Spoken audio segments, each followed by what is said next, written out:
Here beginneth a treatise of fishing with an angle. Solomon in his parables saith that a good spirit maketh a flowering age, that is a fair age and a long. And since it is so, I ask this question: which be the means and the causes that induce a man into a merry spirit? Truly, to my best discretion, it seems good sports and honest games, in whom a man joyeth without any repentance after. Then followeth it that good disports and honest games be cause of man's fair age and long life. And therefore now we will choose of 4 good disports and honest games, that is, to wit, of hawking, hunting, and fishing, and for fowling. The best to my discretion, which is fishing, called angling with a rod, and a line, and a hook, and thereof to treat as my simple wit may suffice, both for the said reason of Solomon, and also for the reason that reason maketh in this wise. Ye shall understand that this is for to say, if a man lacks leech or medicine, he shall make 3 things his medicine, and he shall never need more. The first of them is a merry thought.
But if he be causer of himself, then he may not lose at the most but a line or a hook, of which he may have store plenty of his own making, as this simple treatise shall teach him.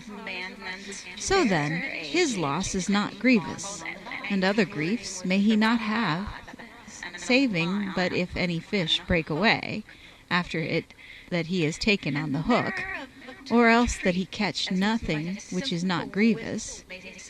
For if he fail of one, he may not fail of another, if he doth as this treatise teacheth. But if there be naught in the water, and yet as the least he hath his wholesome walk, and merry at his ease, sweet air of the sweet savour of the meadow flowers, that maketh him hungry. He heareth the melodious harmony if a man lacks leech or medicine, herons, ducks, he shall make 3 things his medicine, and he shall also labor. Constructed from a cacophony of materials, nothing was sourced in the conventional manner. Household objects and odd trinkets became fixtures. The body of the boat itself wasn't even a boat to begin with. It was a salvage pontoon gutted and patched together to serve his needs.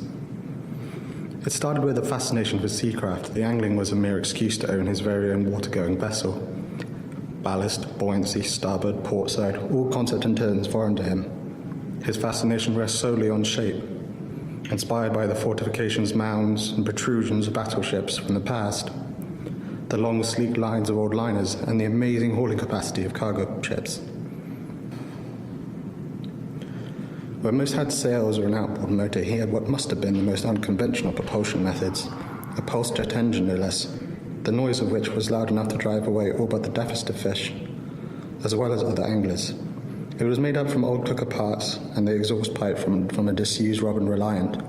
He never failed to explain the details of its construction to anyone that would listen, or he could persuade into listening.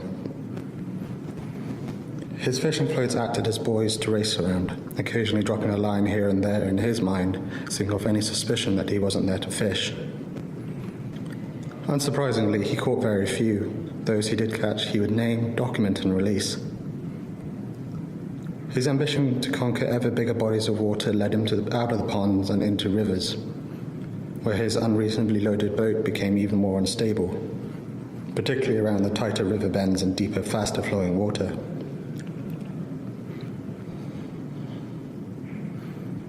The exact circumstances that led to the sinking of his very unusual ship are unknown, as he refused to explain how he lost the other half of his vessel, and how it ended up flooded and marooned on the river bank, occasionally being picked up and rolled further and further down the river. Oh, weary and cold, weary and cold, which many times hath not seen cause of great infirmities.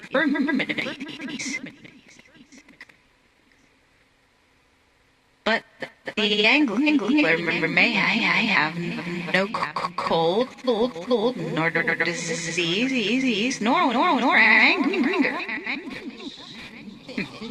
But if he causes other himself, or he may not lose at the most, but a line, or a hook, which he may have store for plenty of his own making.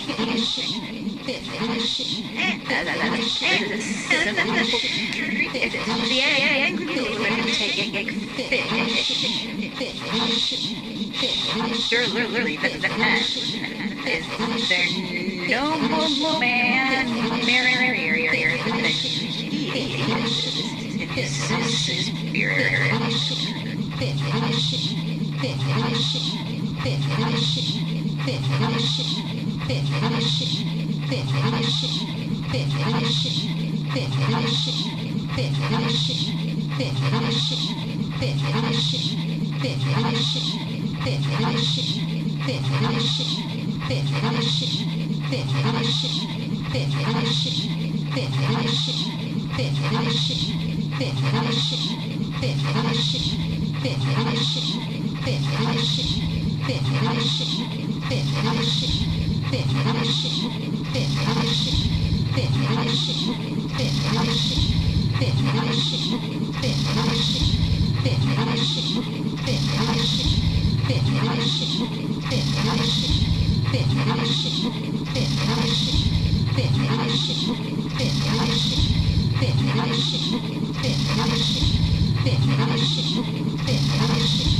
he had this wholesome walk, and myriad disease, sweet air, sweet savor for the meadow flowers that make him hungry.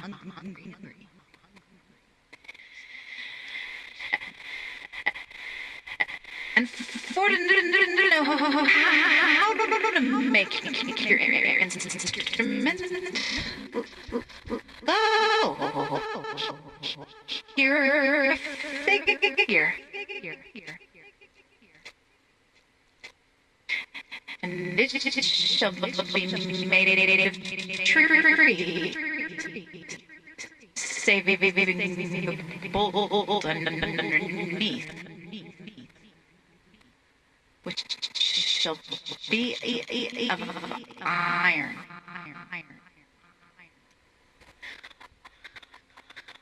All manner of lines that be not for the ground must have floats. And the running ground line must have float. The lying ground line